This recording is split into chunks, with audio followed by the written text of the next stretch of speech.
I ended up rescuing my own horse, and I let veterans use her for free now. I currently work for the government. I'm a Christian father, and I'm a board member of Illinois Fathers Organization. And Webster's Dictionary is going to have to come out with a new term, too. I'm also a beat dead dad. Yeah! What is a beat dead dad?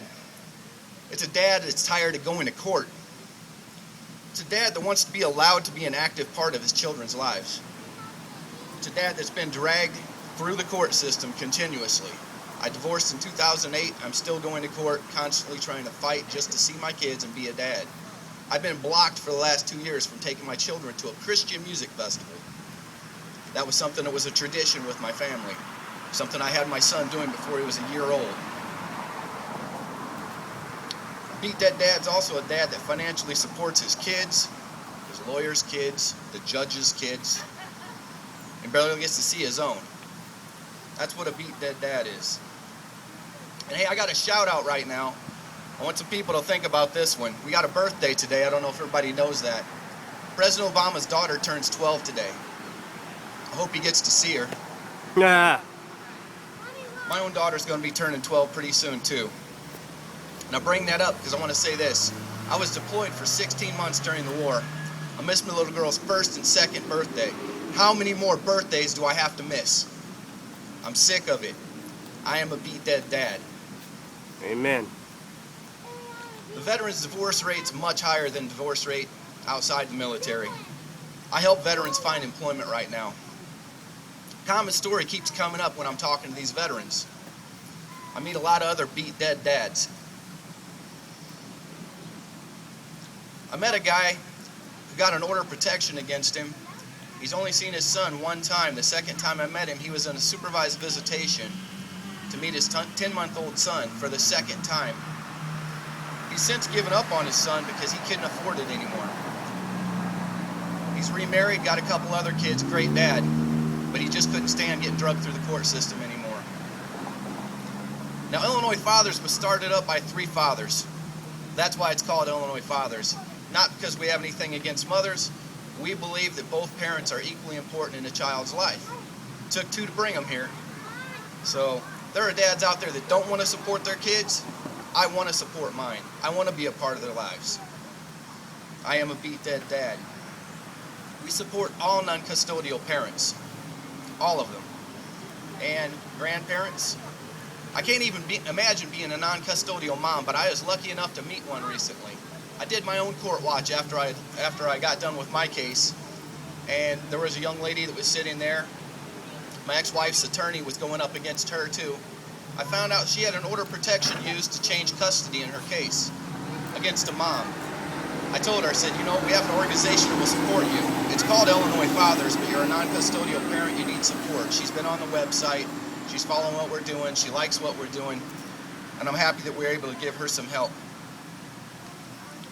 We'll read a couple things off of our pamphlet here, so I get it all correct.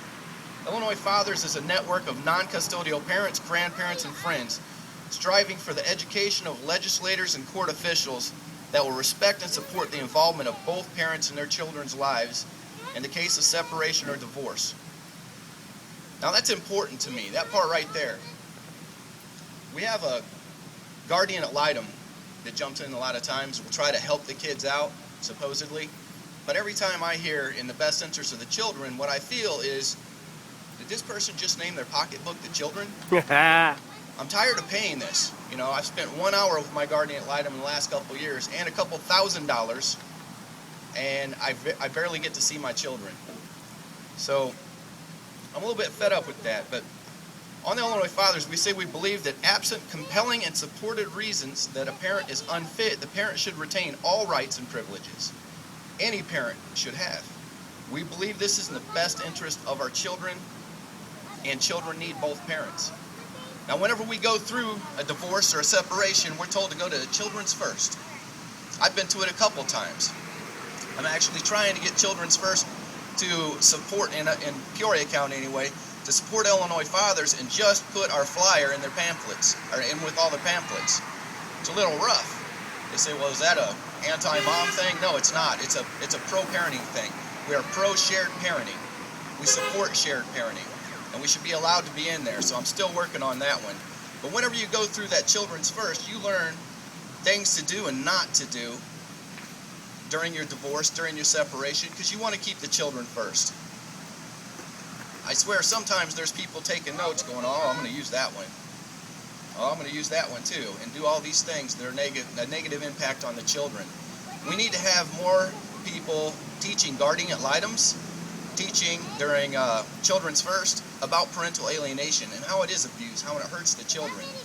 Now that word parental alienation, we don't want to call it parental alienation in court. We want to call it the unwillingness to facilitate a parent-child relationship. I see that happening with guardian ad litem sometimes. Now here's the thing, I can't fault somebody for how they were trained. I learned that 20 years in the military. They need more training on parental alienation. They need more training on what fathers have to go through. And I appreciate somebody like Todd Bottom being here doing some research on divorced fathers. That's a great thing to see. I think we definitely need more of that. One last thing I want to say. Visitation interference is against the law. It's criminal. I've yet to see anybody prosecuted for it, and I'm sick of that too. I am a beat dead dad. Now, on that note, Stephen Watkins, a father from Cass County, was shot and killed on November 25th, 2008 for attempting to exercise his court-ordered visitation with his daughter. He's a parent. You know, he had a right to see his kids. He's no longer with us. A lot of people say negative things about state government. One thing I will say, I'm happy to say that they did pass this. The visitation interference is a crime now. And I'm glad to say that Illinois fathers supported a lot of this legislation. Okay, Stephen Watkins was a dad that doesn't get to see his children anymore. And now his mom and dad don't get to see their grandchildren. It's horrible. It's a crime. Visitation interference is a crime. I would like to see somebody prosecuted for it one day. So, thank you for giving me this time. I want to get back because, believe it or not, after 2 years of not having my children at all during the summer, they're at my dad's house this weekend. So I got to get back to doing this.